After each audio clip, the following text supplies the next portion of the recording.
Fue más que un guerrero, más que un rey, fue una leyenda. Un hombre cuyo nombre todavía infunde miedo y admiración. Ragnar Lodbrok, el vikingo que desafió imperios, saqueó ciudades y se convirtió en el azote de Europa.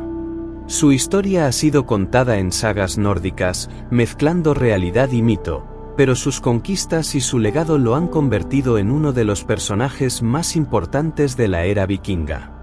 Para entender a Ragnar, primero hay que comprender el contexto en el que vivió. Se dice que nació en Escandinavia en el siglo VIII, una época en la que los vikingos no eran solo saqueadores, sino también comerciantes y exploradores que buscaban expandir su territorio. Según las sagas, era hijo del rey Sigurdrin, un poderoso gobernante de Suecia, aunque los historiadores no pueden confirmar con certeza su linaje. Lo que es seguro es que Ragnar se destacó desde joven como un guerrero excepcional y un estratega brillante. Uno de los elementos más distintivos de Ragnar Lodbrok era su vestimenta. Según la leyenda, usaba pantalones de cuero tratados con alquitrán y piel de serpiente para protegerse en combate. De ahí proviene su apodo Lodbrok, que significa calzas peludas. Esta armadura improvisada no solo lo protegía, sino que también lo hacía temido en el campo de batalla. El ascenso de Ragnar a la fama comenzó con sus incursiones en el mundo cristiano. A diferencia de otros jefes vikingos, él no solo saqueaba aldeas costeras en busca de tesoros y esclavos, sino que planeaba invasiones estratégicas a gran escala con una precisión militar inusual para su época. No era solo un guerrero feroz, sino un líder con una visión ambiciosa que trascendía la simple piratería. Sus ataques eran cuidadosamente planeados, asegurando rutas de escape, puntos de reabastecimiento y estrategias para aterrorizar a sus enemigos antes de asestar el golpe final. Este tipo de pensamiento táctico lo diferenció de otros líderes vikingos de su tiempo. Uno de sus ataques más legendarios fue el asedio de París en el año 845. En aquella época, la ciudad era un centro de comercio clave dentro del Imperio Carolingio y estaba protegida por gruesas murallas y un ejército respetable. Sin embargo, Ragnar y sus hombres no se dejaron intimidar. Con una flota de 120 barcos y más de 5.000 guerreros, surcaron el río Sena, arrasando pueblos y monasterios en su camino. Cada nuevo saqueo servía como una advertencia de la brutalidad que se avecinaba. Al llegar a París, se encontraron con una defensa determinada, pero desorganizada. Los francos intentaron bloquear su avance con cadenas y fortificaciones improvisadas en el río, pero los vikingos, con su superioridad naval, destruyeron fácilmente estos obstáculos y continuaron su camino hasta las puertas de la ciudad. El asedio no fue inmediato. Ragnar y sus guerreros acamparon cerca de la ciudad, quemando aldeas cercanas y lanzando ataques esporádicos para debilitar la moral de los defensores. Se dice que el hedor de la muerte y la devastación llenaba el aire, y el sonido de los cuernos vikingos resonaba todas las noches para mantener a los habitantes en un constante estado de terror.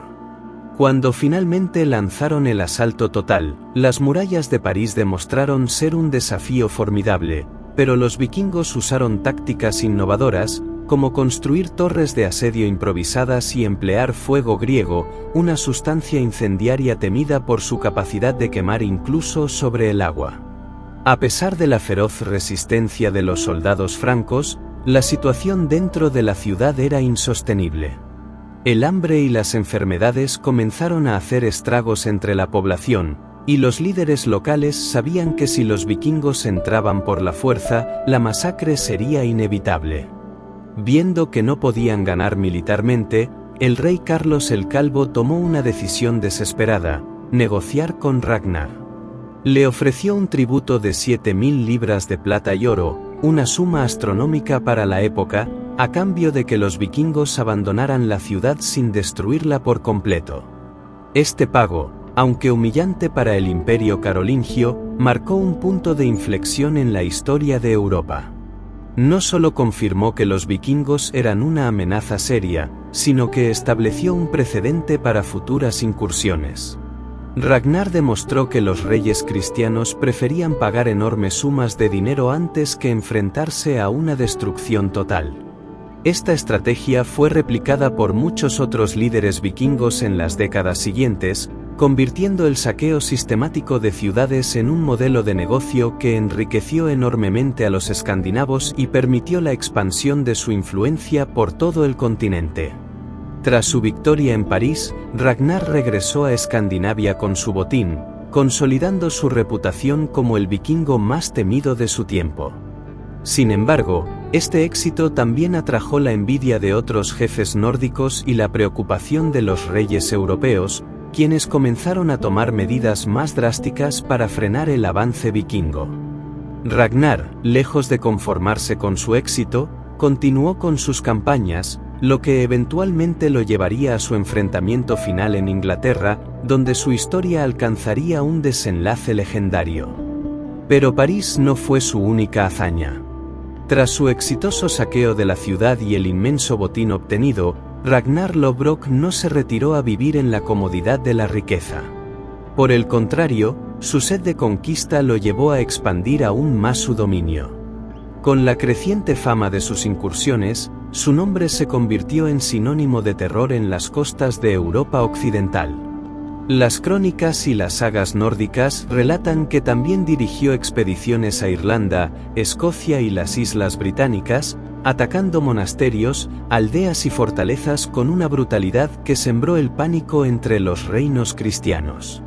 Uno de sus objetivos principales fue Inglaterra, un territorio dividido en varios reinos en constante conflicto entre sí, Wessex, Mercia, East Anglia y Northumbria.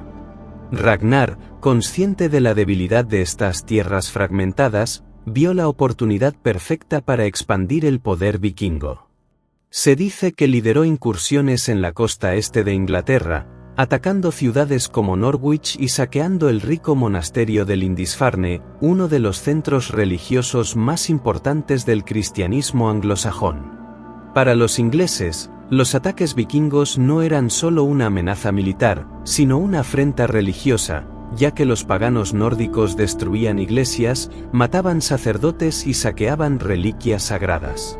Pero a pesar de sus numerosas victorias, la ambición de Ragnar lo llevó a cometer su error más fatal: subestimar a sus enemigos. Según la saga Ragnar's Saga Lodbrokar, en una de sus últimas incursiones decidió atacar el reino de Northumbria, gobernado por el rey Aella, un monarca conocido por su dureza y odio hacia los vikingos. Ragnar partió hacia la conquista con una flota más pequeña de lo habitual, ya que quería demostrar que su destreza en la guerra era suficiente para vencer sin la necesidad de un gran ejército. Sin embargo, esta decisión resultó ser un grave error. Al desembarcar en la costa de Northumbria, sus fuerzas fueron rápidamente superadas por el ejército del rey Aella, quien lo capturó y lo llevó prisionero a la ciudad de York. El destino que le esperaba a Ragnar fue tan cruel como legendario. El rey Aella no solo quería deshacerse de él, sino que deseaba convertir su muerte en un mensaje para todos los vikingos que se atrevieran a desafiar su reino. No lo ejecutó con la espada ni en el campo de batalla, sino que decidió condenarlo a una muerte lenta y aterradora. Fue arrojado a un pozo lleno de serpientes venenosas. Se dice que Ragnar, incluso en sus últimos momentos, no mostró miedo. Las sagas narran que, mientras las serpientes lo mordían y su cuerpo se debilitaba, pronunció sus últimas palabras con un tono desafiante: «Mis hijos vengarán mi muerte». Estas palabras no fueron solo una amenaza vacía. Sus hijos, entre ellos Ivar el Desuesado, Bjorn Costado de Hierro, Berserk y Sigurd Ojo de Serpiente, juraron vengarlo y reunieron un ejército jamás visto en Inglaterra. Años después, lideraron lo que la historia conoce como el Gran Ejército Pagano, una colosal invasión vikinga que arrasó los reinos anglosajones, destruyó a sus enemigos y llevó a la captura del propio rey Aella, quien, según las crónicas, fue ejecutado con el brutal ritual vikingo del águila de sangre. Así, la muerte de Ragnar Lodbrok no marcó el fin de su legado, sino el comienzo de una era de dominio vikingo en Inglaterra.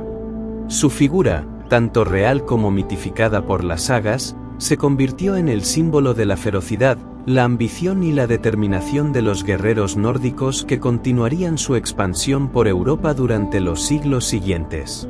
Pero, ¿qué hay de la realidad histórica detrás de Ragnar Lodbrok?